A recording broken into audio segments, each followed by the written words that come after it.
Hi there, it's Skyward Shield. Welcome to Football Talks. Week one is in the books. I am joined by a sick Bill. Say hello, Bill. Hey there, guys. Yep, Bill has a sore throat, but it didn't stop him from coming on here because there's lots of football to talk. Week one, like I said, is done. A lot of things are worth discussing. But let's go to the throne of ease because Bill, I don't know what happened here. I think everyone was shocked. Even a lot of Chiefs fans, unless they're like, "Oh, we're gonna go to the Super Bowl now." A lot of people were shocked that the Patriots got destroyed in the second half against the Kansas City Chiefs. We all thought, even I thought, this was going to be the sacrificial lamb to be offered up to the football gods to commence the season, but no, the Chiefs were anything but that. It looked like they sacrificed the Patriots. And everyone is thinking the Patriots are vulnerable, the Patriots are done. Bill, I ask you that question. Are they done? They're by far not done. I mean, again, every time that they lose to the Chiefs in a blowout or something fashion, everyone freaks out. Everyone asks, "Oh, are they done?" And then they go and win Super Bowls. So obviously they are not done. The Patriots are very much alive and kicking. Tom Brady, they really needed a game like that to kick them in the teeth at the very beginning, to wake them up and say, we've got a bullseye on our backs, and we need to come out and fight. And that, to be fair, this was probably the best start that Bill Belichick could have had.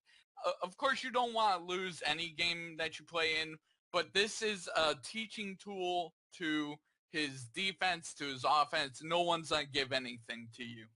Yep. I will say, Alex Smith really does not want to go through what he went through in San Francisco. He does not want to be benched by the young up and coming quarterback that's behind him. History is repeating himself, and he does not want to make the same mistakes twice. He played a lot better. But however, in my opinion, to be fair, a lot of those yards were yards after the catch, and they were caused by, I think his name is Kareem Hunt. Kareem Yeah, Hunt and Tyreek Hill. yeah. There was This is an explosive offense type of thing. You have to contain them. You can't miss tackles, otherwise you're going to have 42 points up in about 2 quarters or so. right. I mean, if you they had some busted coverages against Tyreek Hill. Their defense was hurt most of the game, and they had a lot of busted coverages. And what Andy Reid does is he has explosive running backs. He's had that with Brian Westbrook. He's had that with every running back he's ever had. And Kareem Hunt is a young Jamal Charles in the making. He is an explosive running back. Yeah, and that's because he had a bad start. He fumbled the ball too. That was a horrible Yep. start for him, but he quickly redeemed himself afterwards. But I will say the Patriots' defensive line was has.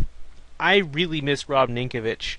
I thought he was solid and a good enough pressure for the rest of the team to get to have another shot as well at getting to the quarterback. But without any sign of a defensive talent, and the fact they released Coney Ely from the roster back in the preseason, it makes you wonder who's going to get the sacks. And then of course the injuries, like you mentioned.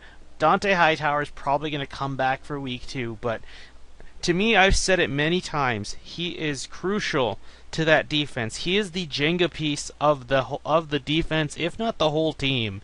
Because without him, you have little pass rush left. You also have you have little mid-range coverage, which getting mid-range passes is Alex Smith's bread and butter. That's what he's known for. He's not known for the deep 70-yard passes like Aaron Rodgers could do.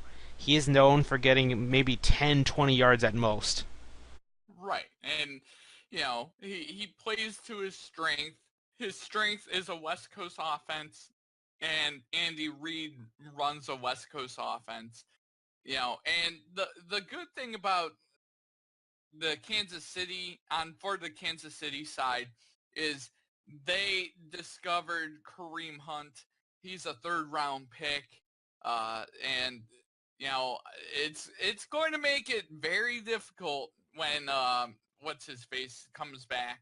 The one that got hurt. Oh man, Oh, I know who you're talking about. I forget. it's a he's going to have a hard time getting the starting job back from Kareem Hunt. Kareem Hunt is the real deal, and on the Patriots side, they just had no one to cover Kareem Hunt that entire game. That entire game, he was torching them, you know, and they couldn't match up their linebackers against Kareem Hunt, and they couldn't get their safeties or corners the match up against him.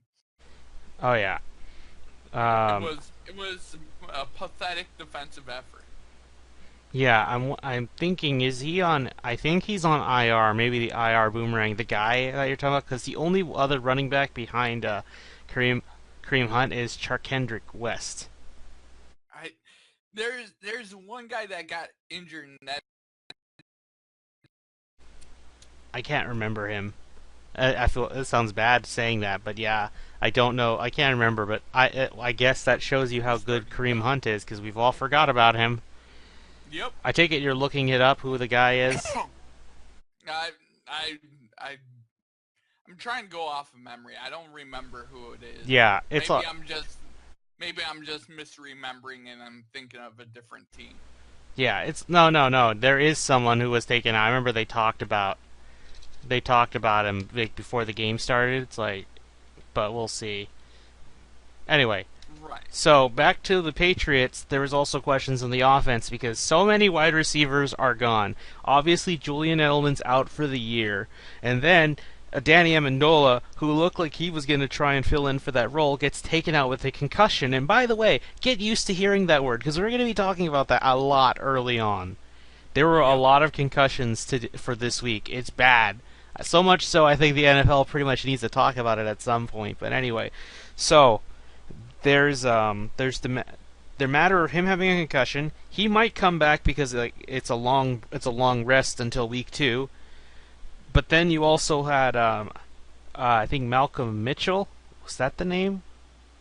Yeah, Malcolm Mitchell, the wide receiver of the Patriots, he went on IR. He's on IR. So they were stuck with 3 wide receivers left, or maybe 2, because they were just getting hurt all over the place. It's Yep, bad, and and trust me, they weren't the only team who were losing players left and right, as you'll hear about later on.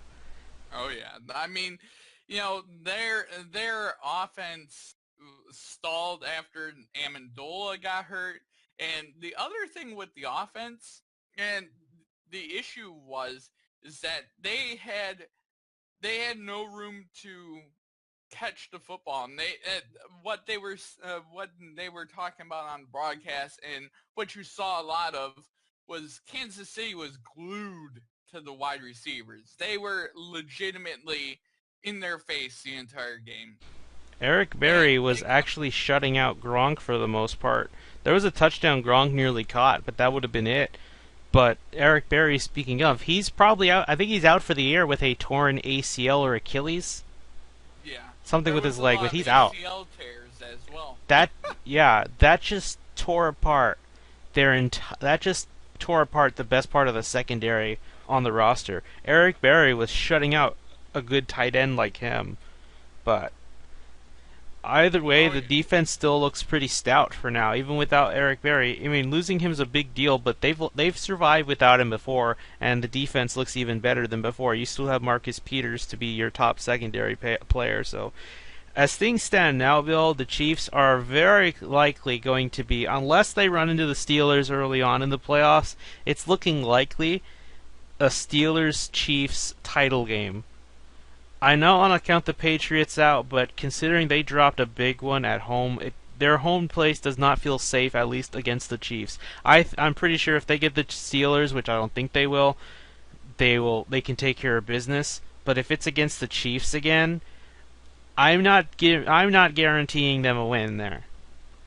Well, the good news for the Patriots, though, is that it came early in the year. They can learn from it, and they they can sort of use that as motivation later on in the season if they were to face off against them. They really in the need to figure playoffs. out who's going to be the best pass rusher on the team, because they need that. That is clear as day. Their biggest issue for the future.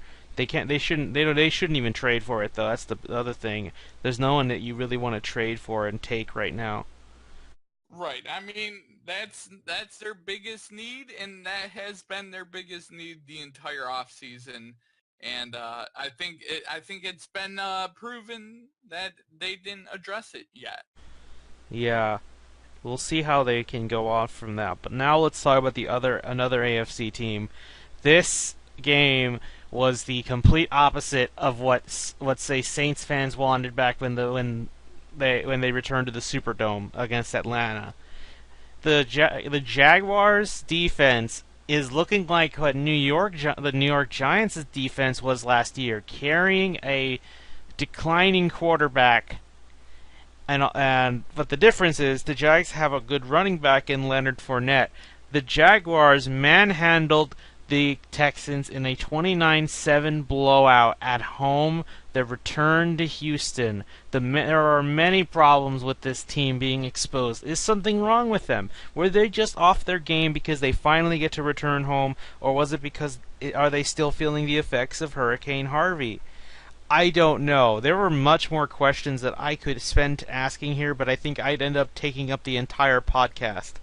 So I think we're going to get the crucial ones. One, are the quarterbacks bad, and was it all their fault that they couldn't do? Because I say they, not Savage, because Savage was taken out at the end of the first half, and Deshaun Watson replaced him. Because Savage got sacked 6 times. He almost gave them 14 points of score, but they were lucky that the refs declared one of his throws a forward pass and not a fumble. The second one, not so much. The Jaguars had 10 sacks, a franchise record for both the Texans and the Jags in terms of giving up and dishing out. Needless to say, the offensive line was horrible. That had to have been some of the worst offensive line play I had ever seen. And there is only one winner in this. If you wanted to look at a winner or something that looked hopeful for the Texans, it's Dwayne Brown. He must have been sitting there laughing at Kendall Lamb not doing a good job at all. And Julian Davenport, some say put him in. He's not ready. He is a clear project. In fact, even I'm not sure if he'll even stay on the roster in 2 years. Right. The offensive line was their biggest need, and they can't even address it at the draft. If you're a Browns fan, you are praying that the Texans lose as many games as possible, because no matter where the Texans go in the draft next year, the first 2 round picks are still yours. What were you gonna say, Bill? I thought you were gonna say something. I mean, their offensive line was by far the thing that I had to focus on when I was watching part of the game, and their issue, they were getting beat off the blocks. They got beat off of just everywhere. They were legitimately falling over each other at points. They were pathetically inept in that entire game. And it led to Tom Savage having a horrible day, and it led to Deshaun Watson having a respectable day, but he had to run for his life to complete all of his passes. And I think that was the big counter argument for saying, why put in Watson right now? Because this is a dangerous thing. I know Bill O'Brien wanted to try and salvage the game. As he said, he wanted to rekindle some hope, but as much as I want Watson to play games and get snaps ASAP, that was one of the few games I did not want him in. I would rather have Savage basically be the meat shield and take all the bullets, because even then, let's talk about the injuries. Many players had concussions, which I'm starting to really question. The NFL needs to really address concussion play, because sure, they're saying, oh, we're doing more to address the issues of players getting concussions, but to me the problem is you got to try and minimize them altogether. just with the Patriots and the Texans games alone, you've had over, I think, about 10 people with concussions in 2 games. That's bad. And of course, there are no doubt other games across the NFL that week where other players were getting taken out or at least evaluated for concussions. Let's look at who got taken out by a concussion from the Texans. Both starting tight ends, Ryan Griffin and C.J. Fedorowicz. Brian Cushing was taken out with a concussion. I want to say, Bruce Ellington was taken out with a concussion. I want to say there's one other player, but I can't remember. But needless to say, there are a lot of problems by losing players with concussions. It's bad. And they have a Thursday night football game. There's no way any of those players can get out of the concussion protocol. It'll be a miracle if you can just get one. And here's the thing. If you could take one player out of concussion, who do you take? Because as things stand now, they only have one starting tight end. They also lost their lead signal caller, Brian Cushing. I think the issue and why there might have been a lot more concussions is, the issue with domes teams always tends to be the turf that you're playing on. And that turf is artificial turf. And, grass stadiums tend to mask the impact to the ground a little bit better. The ground has a little bit more give when you're playing on grass than in an actual dome stadium. So I think that might be part of the issue with the Texans in week 1. The other issue is just how fast the players are, how fast they're moving, and how fast the game is nowadays compared to 20 years ago. It's just a faster game. It's a more rough game. It's a more dangerous game, and you're seeing it. Yep. Now, we don't know who's starting, because even then, guess what? There's another injury I have yet to mention. Deshaun Watson, apparently, according to some media insiders like Ian Rappaport, saying that he was spotted limping away as the game was over. So he might have an ankle injury. And now here's the question again. Who do I start? Now, to be fair, the Bengals were not good at all either because they got shut out. They got shut out in their place by the Ravens, who look like a mean, ugly defense that you've seen in their 2 Super Bowl runs. Right. So, on one hand, you should be scared, but on another, you shouldn't. Also, you might have wondered why I haven't mentioned J.J. Watt or Jadeveon Clowney or Whitney Merciless. The team I said who would be the best pass rush. They didn't even get to Bortles once. Bortles had his first mistake-free game against the Texans in his entire career. Yep, and, really and what really hurt the Texans in that defense was the fact that the defense had to stay out on the field quite a lot, because the offense was ineptly, giving away the football or not being able to sustain drives. So that led to the Texans defense staying on the field a lot more. And no matter how great your defense is, if it's staying out on the field forever, you're going to see cracks. And the Jaguars were able to take advantage of those I think cracks. even so, there was also Leonard Fournette really making players miss tackles or just forcing them off of him. Leonard Fournette is as good as he advertised himself a year ago when he wanted to go into the draft as a sophomore. Yeah, he's a beast. I hate that he went there. I really was hoping the Carolina Panthers would trade up and snag him. But they settled on Christian McCaffrey, who's also being overhyped. Also, I had to ask, Lamar Miller had an okay run game. Hopkins got fed despite being shut out half the game. As soon as Watson took the field, Watson targeted Hopkins a lot more. In fact, Watson has a touchdown pass over Tom Savage, who has yet to do that. Right. It's bad. Hopkins him and Hopkins seem to have a good chemistry so far already. But if you start Watson, that'll make 10 quarterbacks that have started under Bill O'Brien. It's bad. That's bad. In 4 years, not even the Cleveland Browns can boast about that. But even so, at the same time, I'm not sure what the Texans should do because, like I said, do you want to start Watson and risk him getting hurt? I want Dwayne Brown back. He needs to get paid because here's a fun little stat I've dug up. Apparently, the Texans boast one of the cheapest offensive lines out there.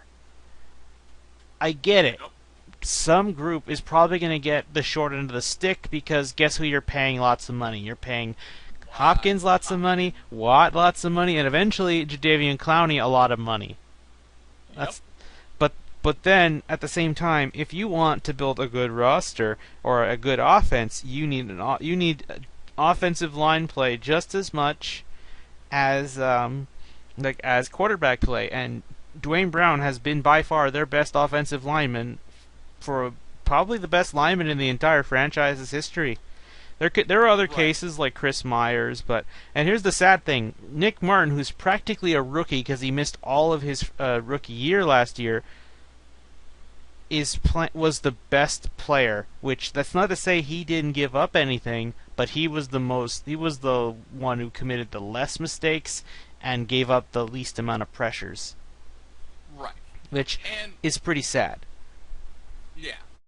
So, and one last thing that I want to get out about the Houston Texans game is that Houston came out with zero energy. They were playing with no energy when the city of Houston wanted to welcome them back and hype them up. They were thunderous in their applause of J.J. Watt before the game, and the team came out with no energy. It came out just flat, no energy, and that's a thing of coaching and not being able to get your guys ready for a game that means a lot to a city that has been through a bunch of stuff in the last 2 weeks. And you can't get your team to be hyped up to play in front of that crowd. Are you kidding me? Come on. Get your guys, it's coaching, or there's a thing of players not wanting, just kind of being like, oh, I'm done, do whatever. They came out with no energy as well. And that was another thing that I saw, and it really perplexed me. Yep, a few caveats before I go on. Aside from what when you brought up coaching, it made me think, this was Mike Vrabel's first game as the head coach, or the head defensive coach. And if this keeps up, if this defensive scheme keeps feeling as off as it did, I would very much want to start asking Bill O'Brien, hey, is there any chance, it sounds messed up, but is there any chance you can get Romeo Crennel to go back and call the plays on defense? Because it seems he was a lot better at it than Vrabel. I know it's one game, that's why I'm saying I'm not going to ask that right away, but if we're like 8 games in the season and this defense is not putting out what it did last year without J.J. Watt, I would start questioning, is this on the players entirely, or is this on the play calling itself? Because if it comes to the play calling, I may not feel bad about how the 49ers originally wanted Mike Vrabel over there in San Francisco. But the second thing was, J.J. Watt actually had a bit of who was the guy for the Bears back in the day who lost his finger in the middle of a game and just went back out there like it was nothing? Who was that? Oh, that was on the 49ers, and that was Ronnie Lott. Oh, that was for the 49ers. What's his name again? Ronnie Lott. Wow. Yeah, J.J. Watt had something as close as you can get to that. Basically, part of his bone from his finger popped out. You could see the bone, but it was still attached to his body, so they taped it up and he went back out there. I was wondering why he felt off that entire game, because he's going off an injury. It's not on his back, though, so I guess you can't say, oh, J.J. Watt's not the same because his back's going to be bad. No, it wasn't the back, it was a finger, which, as far as I'm aware, at least in my basic understanding of human anatomy, the hand is pretty far from the spine.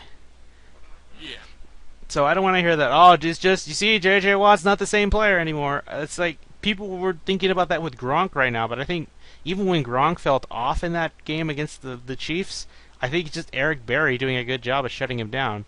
But Yep, I agree. yeah, but here's the thing. Now everyone's finally on the Jaguars hype train. Bill, are you sold on them? I'm sold on the No, defense, but I'm not sold on the offense. Leonard I'm Fournette not. can only do so much.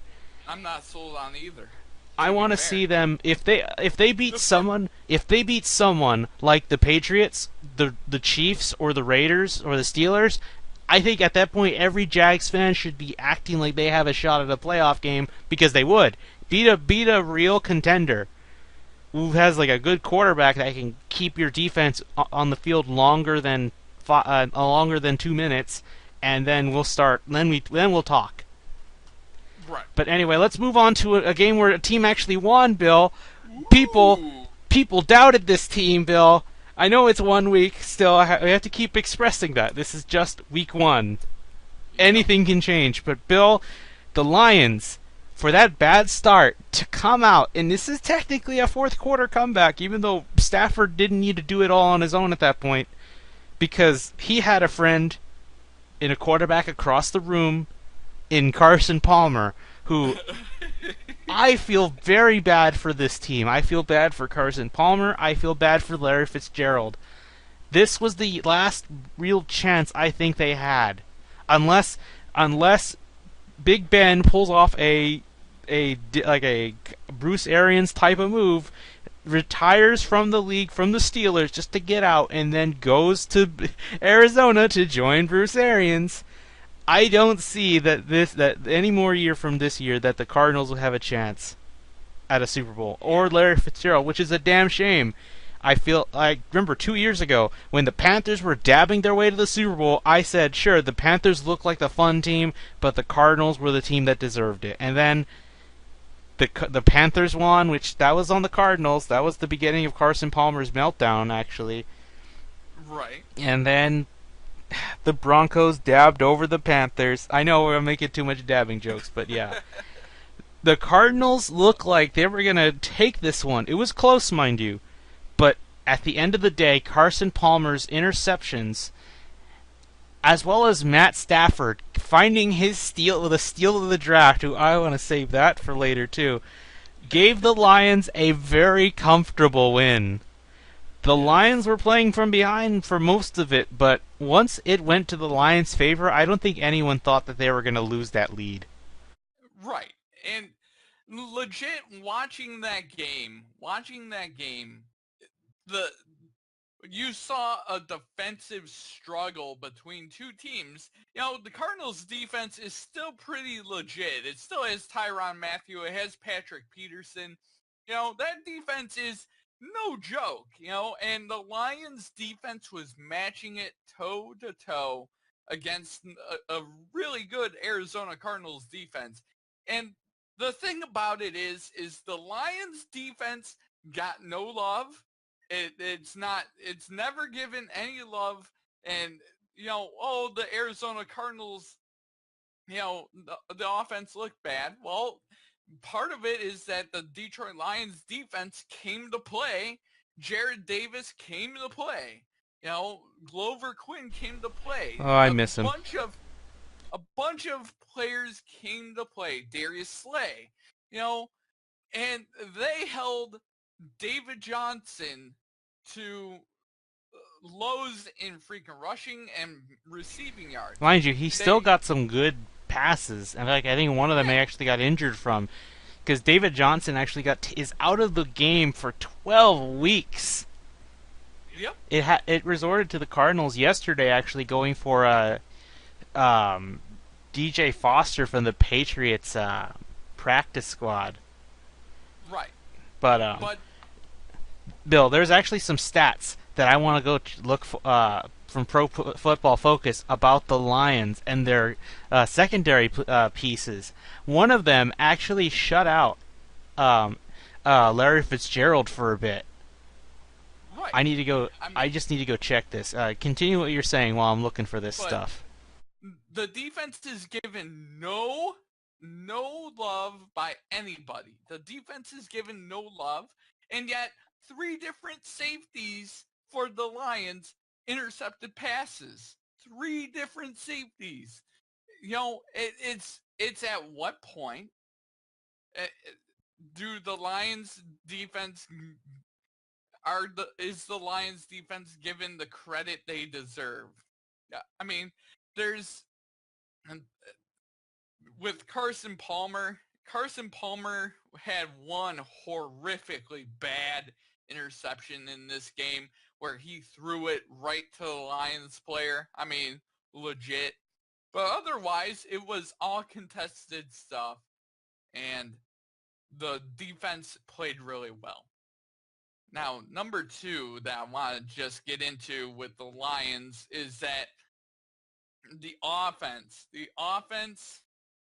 sort of scuffled itself for the first half, but the issue is that it wasn't Matthew Stafford so much, is that they didn't have a running game with Abdullah. The Cardinals were able to shut down the running game of the Lions, and without Abdullah breaking something, it really held the offense to be stagnant. But that only can last for so long because the Lions have a lot of weapons on the offensive side. And one last point, number 3, special teams. That's the biggest issue with the Lions. The Lions special teams unit is by far needing a lot of work. We had a muffed punt, a muffed hold of a extra point, it was an extra point. Our punter that muffed the punt in that same play, he ruptured his Achilles, his MCL, ripped the tendon off of his knee. I mean, it was as bad as you can be on special teams, and that's where the Lions need to work on. Yep. Actually, Bill, a little bit of breaking news. So apparently Deshaun Watson has been spotted walking pretty well, and Bill O'Brien's going to speak later. If all goes well, he's going to start. It's not much. I just wanted to mention that because I'm looking on Twitter for some stats that I retweeted from Pro Football Focus. But in fact, if you want to know, the secondary's had its best game in years. I don't know how far back, but last year the Lions only had 10 interceptions altogether. But so far, the secondary on its own has already made 3 interceptions so far. Yep. That's promising. I like that. I like, and the best thing about this Lions team is it's always a Detroit versus everybody type mentality. We took that song and turned it into a mentality in this town. And it always feels that way with our sports teams. Detroit never given any love. Some NFL Network analysts said, the Lions are a 5-11 team. Oh, you want to see something like that? I'll give you one from the Detroit Twitter calling out a certain, Stephen A. Smith? I think he's on the... Stephen A. Yeah? Let's see. What did he say again? I need to check. I know I liked it. Maybe I retweeted it instead. I'm just checking. He was talking about how the Stafford got a big contract, and he's like, "Oh hell nah." Yeah, I'm gonna find it. I know I'm gonna find it. And he was like, about throwing a pick in the first play, and he's like, and he got $125 million. Oh hell no! While finding that, I found this. I want to mention. People don't know what I'm talking about, but you'll mention it. I want to mention that because that's a bit embarrassing for the Jets franchise. Very.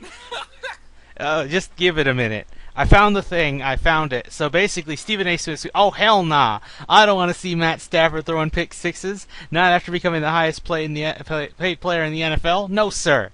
4 TDs enough? Yes, sir. That's what the Lions said in response. I dig it. I love it. I love every time they call him out or praise the one analyst who says they're And going to win, like last year against the Saints, because everyone said, "Oh, the Saints are going to win." The one guy who said the this Lions is like, "We see you." this is a constant theme. Everyone counts out this city, and every goddamn time we prove to everyone around the country, we prove them wrong every damn time. The city, oh well, Detroit is dying. It's a bankrupt city. Open state of the art arenas. The city's booming now.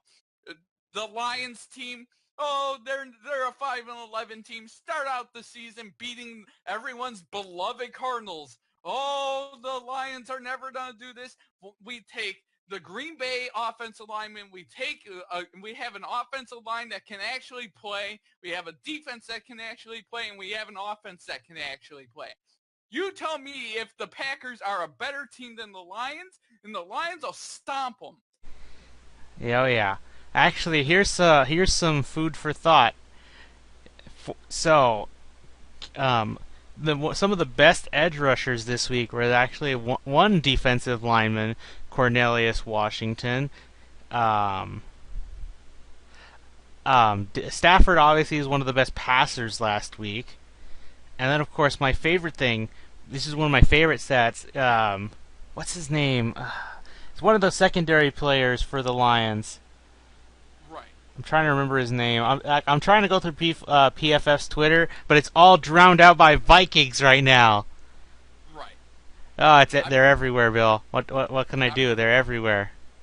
I'm just getting tired of everyone focusing on the Packers and saying that they're the best team in the division all the time. Let's be fair. I think think everyone in the NFC North is tired of that. You're yeah, not the only. Here it is. I found it. I'm tired of hearing that, and I want the Lions to Here it is. prove everyone wrong. Yeah. So, Quandre Diggs, actually one of the best cornerbacks last week, which is pretty good. If I recall, I think he was the one that helped shut out Larry Fitzgerald, in a way. Larry Fitzgerald was targeted, I think, 4 times from him, 4 to 12, and with Quandre Diggs, he got none of those passes. Needless to say, the secondary had its best game that week, and of course, Bill, let's talk about the steal of the draft so far. Oh man, yep. Kenny Golladay. That boy looked good. He looked good against the Colts in the preseason game, but then he disappeared. He went off the radar. You weren't sure. Okay, what was that, like a one-hit wonder? Was that the Amir Abdullah moment where it's like, okay, he looks great. He's gonna lead the Lions to the promised land, and then he just disappears. He's gone, never to be seen again. No, not today. Not that day. Not Sunday. He proved he was a good player, and he looks good, Bill. He looked good. The first touchdown pass was pretty good. I liked it. I thought it was good. But the second one, the 45-yard touchdown pass that he had to jump out and reach for a really hard catch, goes into the ground. That would have been easily my best catch of the week. But then there was another catch that I think you would agree that was a better catch than what Kenny Golladay did. But for a 6th-round pick, he is outputting a lot more better. In fact, I almost thought for a second, I thought he was going up against Patrick Peterson. It's like, what, did you just destroy Peterson Island? No, it wasn't Patrick Peterson. It wasn't. I thought it was. That would have put his name on the radar if he schooled a top tier secondary piece, which is going to be his advantage. He's going to probably go up against slot corners or second corners, but not against. He's not going to go up against your Richard Shermans or your Patrick Petersons, which is good for him. That gives him a lot of time and chances to establish himself as a great receiver. And one last thought on Golladay is, there was an argument in Detroit. Should we start T.J. Jones or should we start Golladay at the third receiver position? And my response and what I've been wanting to see is, Golladay at the 3 slot, because T.J. Jones can make a difference, but No, Galladay is a game changer, and if you put him there and you let him just run like curl routes constantly, in the red zone or go routes, and you have to cover, uh, Marvin Jones or him. Good luck. Good luck. Good luck. Oh, also, Marvin Jones put up a good game. Now, sure, Golden Tate was kind of quiet here, but it's fine. I'm glad the other receivers step up when they need to. Needless to say, good show. Matt Prater, in fact, also getting a 58-yarder like it was nothing at the end of the first half. Beautiful. Yep, that really set the momentum for the Oh rest yeah, of the game. that And started. Of course, we have to thank Carson Palmer again because what was it, 2 pick-sixes, or was it just one? I think it was one. I know it was 3 interceptions, but I know which one. I know one was a. No, I think it was just one. I'm thinking of another game where there were 2 pick-sixes. It was the Miles Killebrew. Oh yeah, Killebrew got that one, no problem. There was a Glover Quinn interception, and then I forget the first guy. But it was a great game by the defense because this defense was doubted. Now I wasn't saying it was going to be top 10 defense or especially top 5. No, I said it would be viable. To me, this is what teams like the Lions and the Cowboys need if they want to be for real. You don't need to have a dominant. You don't need to be the Denver Broncos defense. What you need to be is one that can be relied upon when the game's just in your hands. Because good teams know when they need to rely on either the offense to win the game or the defense. You don't want to always rely on the defense. You want to let your offense do it because you have much more control that way. But if you're in a situation where the defense has to close the game out, at least you can say, yes, they're reliable. We have reliable players. And that was exactly the case with the Lions. I don't think they're going to be a top 5 defense or maybe a top 10, but I think they'll at least be above the middle ground, the middle area. They're going to be above the mediocre line, hopefully. They just need to keep showing it, and again, they need to do it against other tougher teams, which they're going to play a few more playoff caliber teams, which actually Monday against the Giants, who we're going to talk about in a moment. You got the revitalized Panthers and, of course, the Falcons. The NFC North looks stacked, and I can't wait to see how the Lions test themselves against them. But we'll see how they do when that time comes. But speaking of the Giants, Bill, we have the final game. The first Sunday Night Football. Everyone's like, each Sunday Night Football game between the Cowboys and the Giants is a classic. I don't think this one will go in the history books between these two.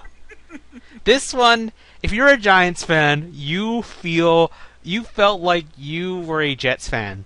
And it's ironic because the Jets situation has switched with you. Where back in the day, the Giants were all about we have this dynamic offense, we have a great quarterback in Eli Manning, we're a great team. And the Jets were like, oh well, we have a good defense. At least don't have a viable quarterback, but we could get in the playoffs maybe beat the Patriots twice and then butt fumble our way out.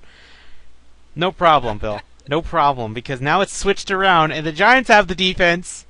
But to be fair, the Jets have nothing now. But at least the Giants have a great defense. I don't think people saying that this defense is not good anymore, they need to look at the tape again. Because you held the Cowboys to 19 points. The Cowboys.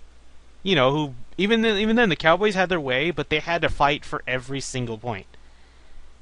But let me just tell you, Bill, my opinion on Odell Beckham has changed. I never like him, and I never will. I hate the guy.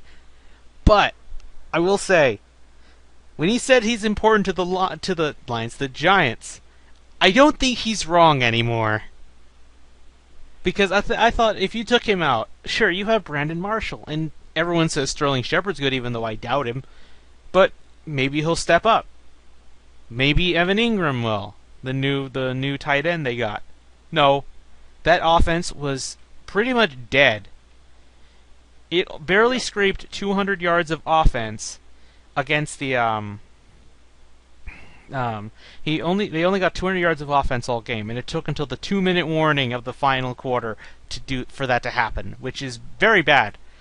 You would have thought this would be the other way, where the Giants are holding the Cowboys down to nothing, but no, without Odell Beckham, even the Cowboys defense can play play their asses off. Yeah. Basically, what I'm trying to say is Odell Beckham's going to get paid because he's for a while, especially when Eli Manning retires, he's going to be carrying so many teams. He's going to carry the entire offense on his back. I agree.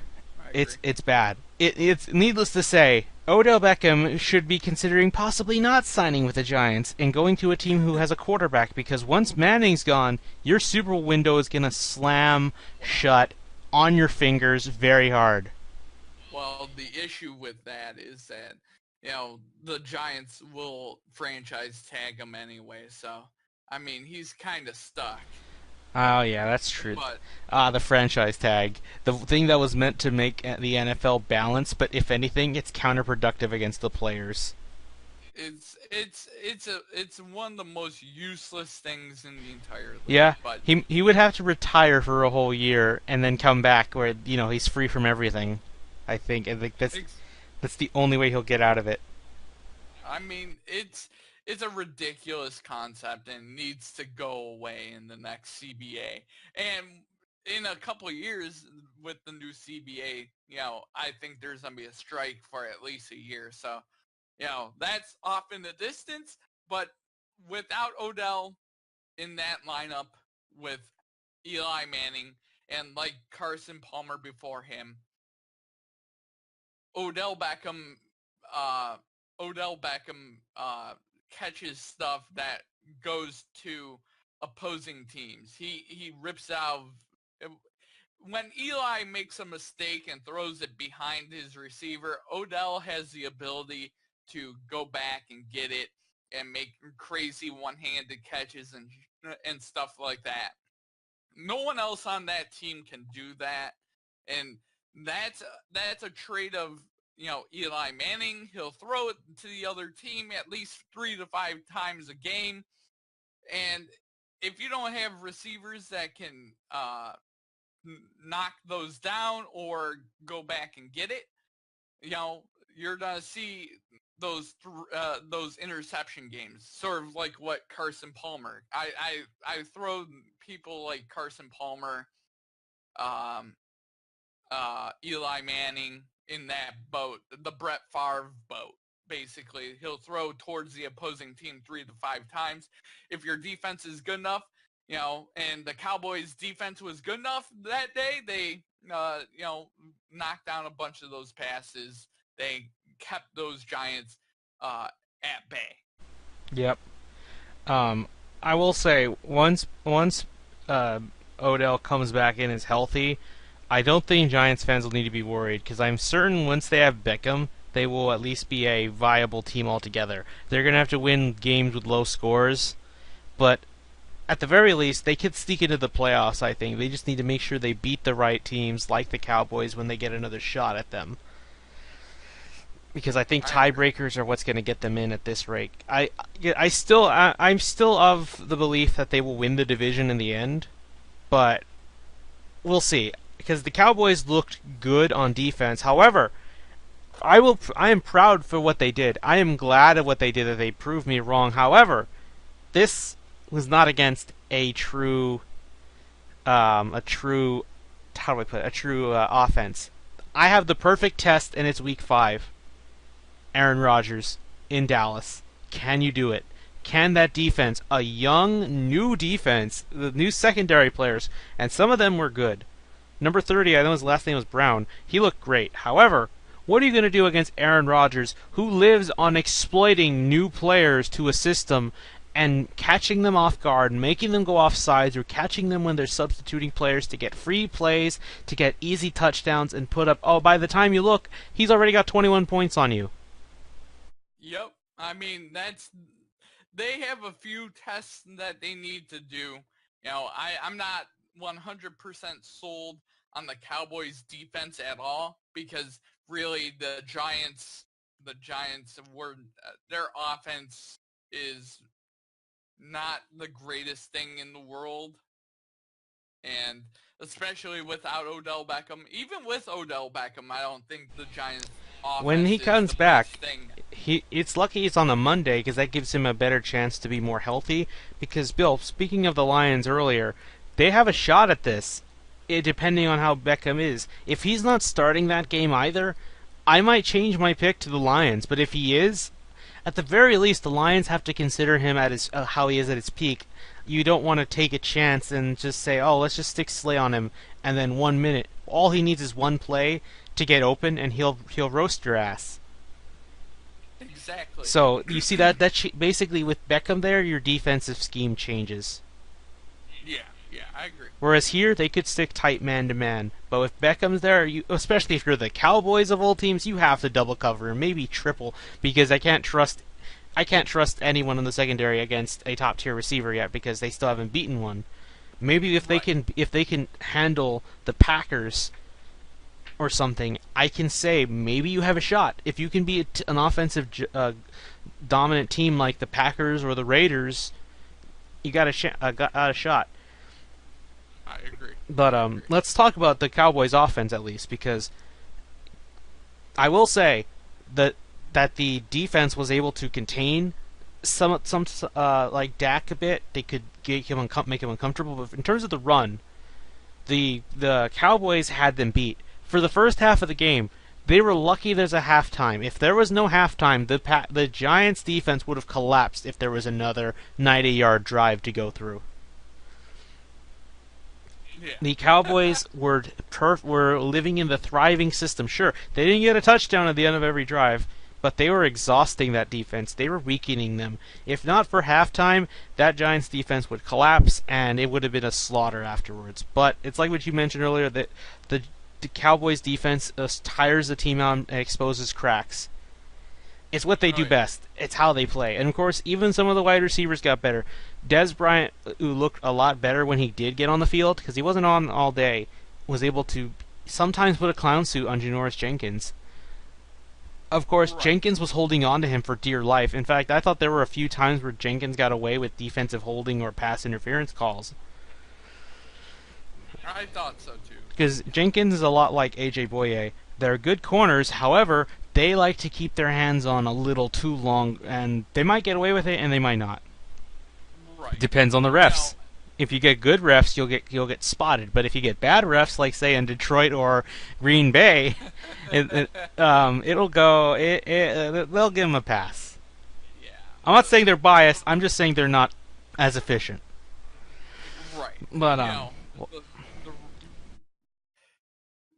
the other thing that really helped was the running game had Ezekiel Elliott, and with Zeke, he's not afraid. Oh, that's the thing. Back. He might not be able to play anymore because the NFL appealed his they appealed it again. So we might not see him for a while now. So especially when Dak goes up against the Packers on Week 5, that's going to be a very good test to see how well. The question I mentioned before the season started, is Dak what made the Cowboys right now, or was it Zeke? Who was the bigger piece? Who's the more important piece? You're going to find out, especially when they play the good teams like the Packers. Yeah, or a good defense. Oh yeah, like the Broncos, who are this week. So get ready for that. That'll be an interesting game when it happens. But I don't think there's much else to note. I liked how Dak played. He did get sacked a couple times, but I think that's to remind you that this defense from the Giants is still good. It's one of the best, if not the best, in the NFC. I don't think people should ever sleep on the Giants' defense.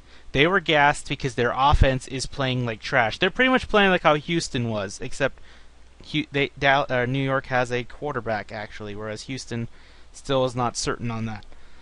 Anyway. Right. Before we get to the picks, Bill, some other things I wanted to note. Romo started. I don't know if you heard him play or heard him commentate. He sounded great.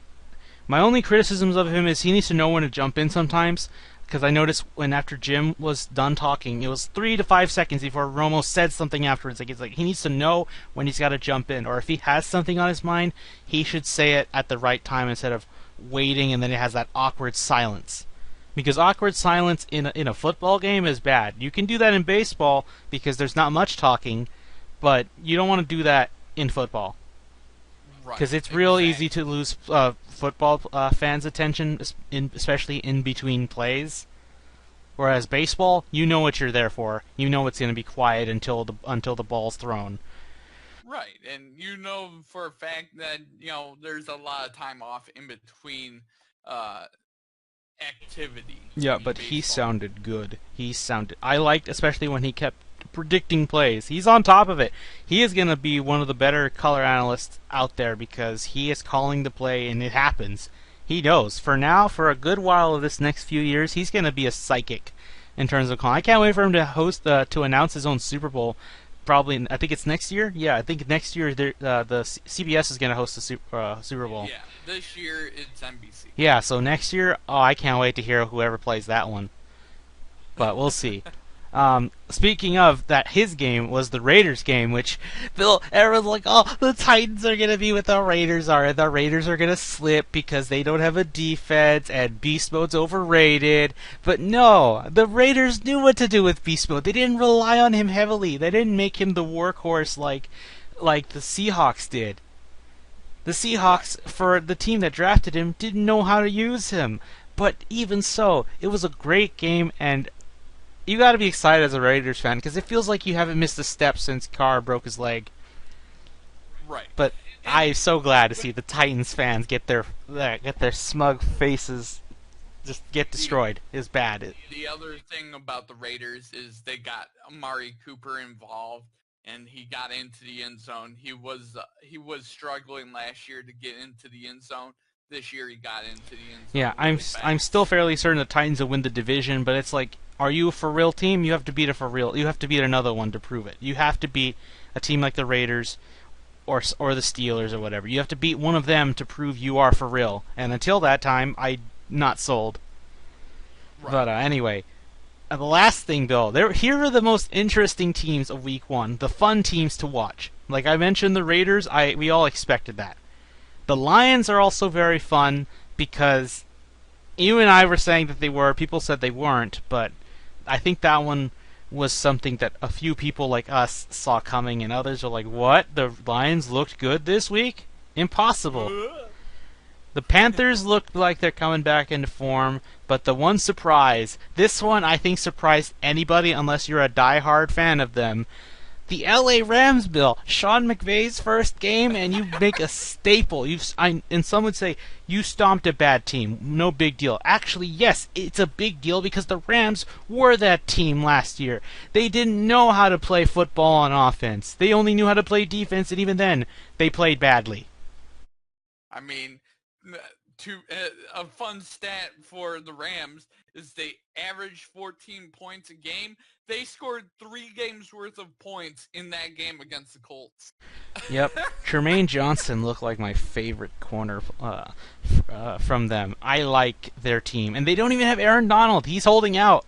Imagine when they have him. They're not at 100%, but they did what a good team should do. You have a bad team in your building, you take them out like you're taking out the trash. That's what you do. The Colts don't even have luck for week 2. It wouldn't surprise. Maybe the Colts get the bad record so they can get a good player for the draft because they're always stuck in the middle where they can't get the game changing players, but they just have those that take too long to develop for a win now type of team. I mean, they need defensive players They need badly. offensive linemen badly. They need everything badly.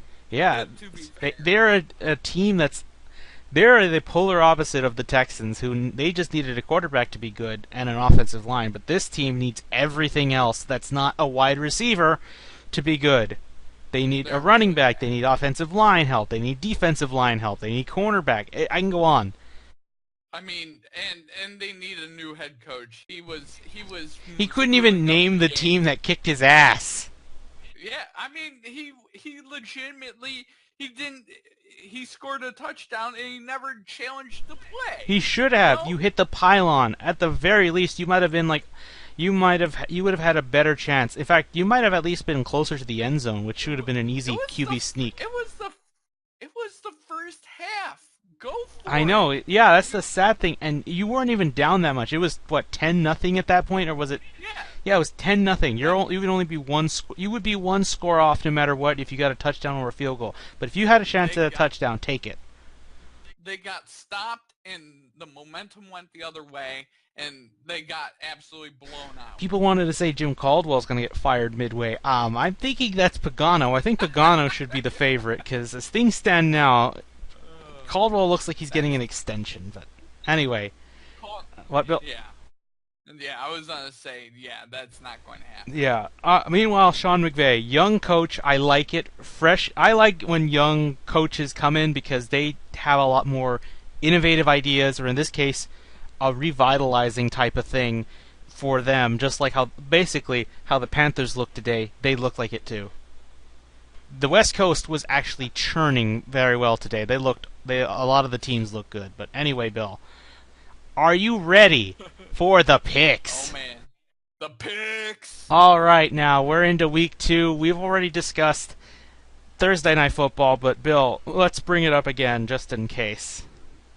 All right, so it is the Houston Texans at the Cincinnati Bengals. It's bad, Bill. This is bad because you lost 5 players to concussion protocol.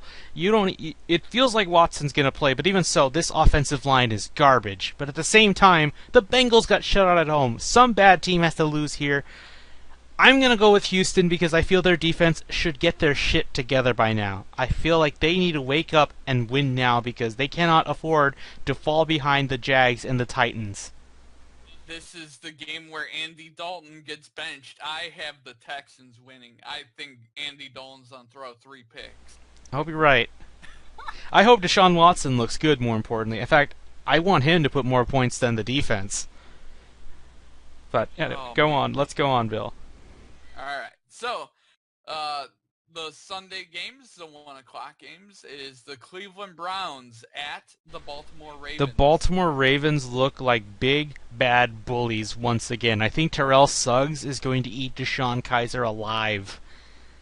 I'm going Baltimore because they look like a scary team that's going to probably be like a wild card, sneaky team. We'll see.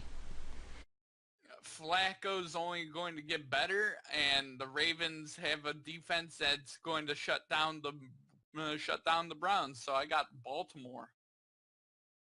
Next up, the Chicago Bears at the Tampa Bay Buccaneers. Tampa's back. In fact, I'm not even sure if they can still play this game either. We'll see what happens, but I'm feeling the Buccaneers, unlike the Texans who couldn't win for their city, I feel like the Buccaneers are going to play with all they have to win for them, and they're going to annihilate Chicago. Wouldn't be surprising if you're hearing whispers of Mitch Trubisky starting.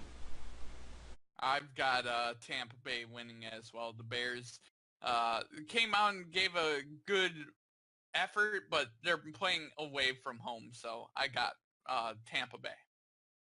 Next up, it's the Minnesota Vikings at the Pittsburgh Steelers. The Vikings looked amazing yesterday, Bill. I'm not gonna lie. Sam Bradford looks like how he did back in the day, or the beginning of the season last year, but at the same time, I trust Pittsburgh right now. Especially how T.J. Watt looking. I really feel bad that the Cowboys didn't get him instead. But, oh well. I'm going Pittsburgh because they are my AFC team to beat along with the Patriots right now, so there you go. I got Pittsburgh as well. That's just me being anti-NFC North teams in my division. I expect Antonio Brown to put a clown suit on Xavier Rhodes. Possible. Next up, the New England Patriots at the New Orleans Saints. The Patriots are angry, and they need a team to beat up, and this is the perfect one. I expect them to send the Saints to the Shadow Realm. Oh, man, I also have the Patriots crushing the Saints. I mean, they're going to be out for blood. Brandon Cooks is going to score 2 touchdowns over 50 yards each against them, his old team. Possible. Next up, the Philadelphia Eagles at Kansas City Chiefs. Okay, this one looks a little saucy based on how the Eagles did yesterday with the dominant defense. I think this is going to be like a 12-6 type of game, and I'm going with the Chiefs. I got the Chiefs crushing the Eagles. They're going to absolutely stomp them. I'm fine with that, considering I know you hate a certain Schwartz in Philly right now. Yeah, Next up, the Tennessee Titans at the Jacksonville This is an Jaguars. interesting game because Jacksonville is currently flooded in like how Houston was when Harvey hit. So they might flip this one, like how they were saying with Houston for this week or this last week. I wouldn't be surprised if this is played at Tennessee, but if that happens, I'm going with the Titans if it's played in Tennessee. But if this is still playing in Jacksonville, I'm gonna go with the Jaguars. Actually, I think they're gonna split the division here for wins.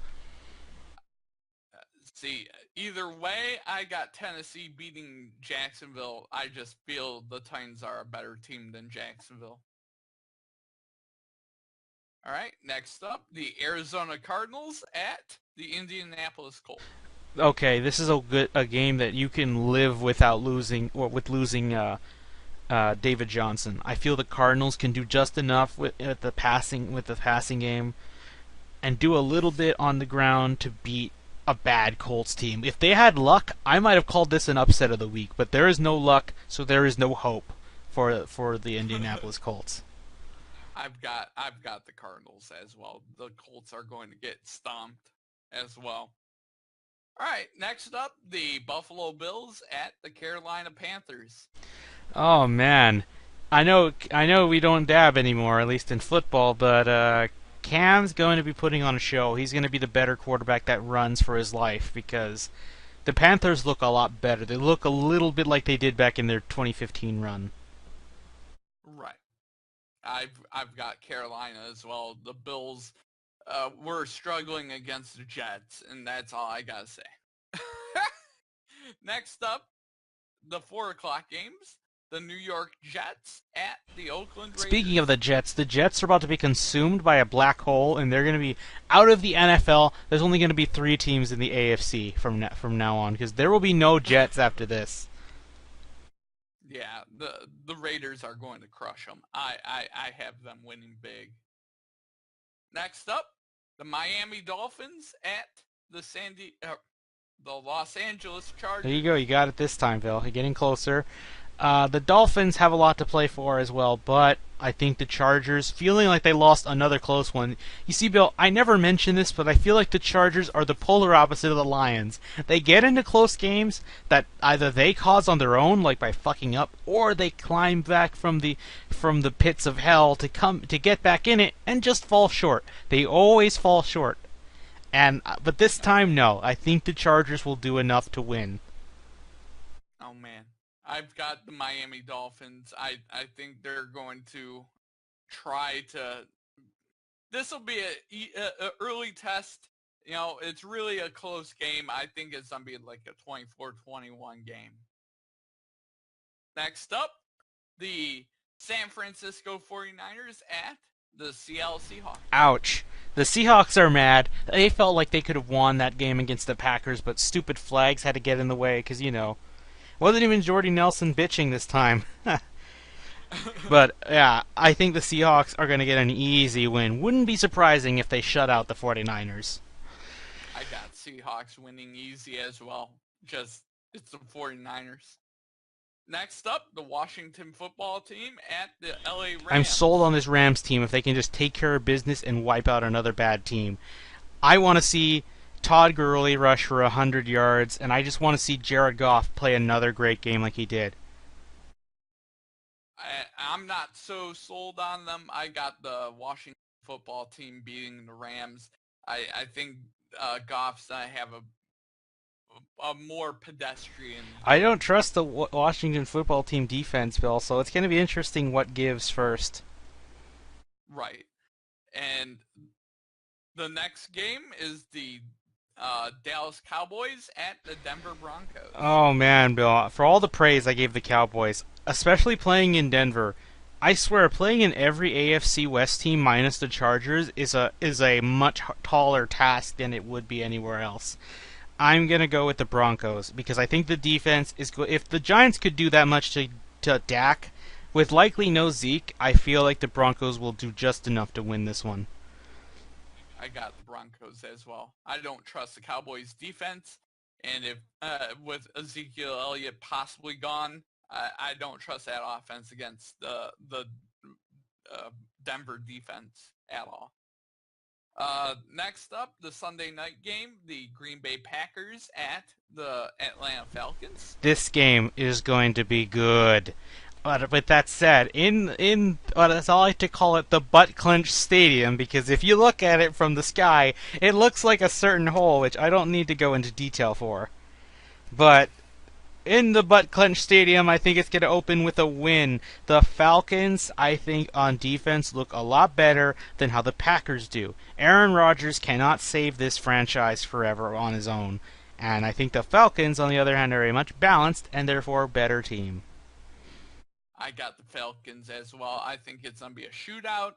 I just feel like both teams are going to go in with a lot of energy. But I got Atlanta. And then Monday Night Football, the Detroit Lions at the New York Giants. All right. I'm going to go out on a limb here.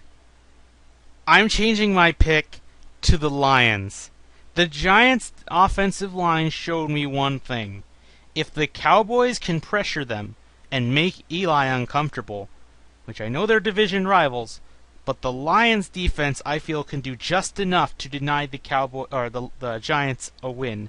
Even if Odell Beckham's on the field, there's no way he can be healthy enough to really outclass every corner that they have.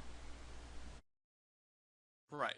I also have the Lions. I think the defense is for real.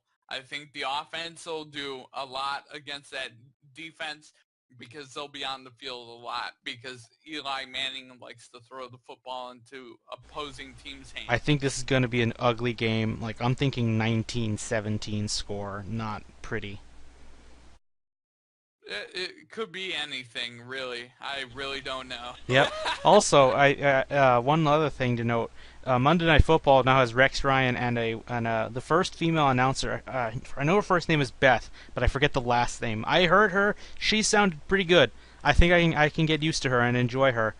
I just need to hear more games. But she had a good game to start, so let's hope she gets another good one in the Lions Giants. But anyway, Bill, before we go, let's do the Week 3 Thursday Night Football game. Yep. It's the LA Rams against the San Fran 49ers. Okay, I may change this depending on how Washington and the Rams fare on Week 2, but for now I have the 49ers. And for now, I've got the Rams. Yeah, we'll see. I might change it depending on how well the Rams play against Washington. We'll see. All right, that'll do it for this week, Bill. I know you have a sick throat. Thank you for getting on here, Bill. Good. Oh yeah. You played while injured. You were playing like or commentating like Philip Rivers with a torn ACL. You didn't give a shit. I tried. I think I was losing it at the very end. Yeah. So. It's all right. Thank you, and we'll see you guys in Week 3.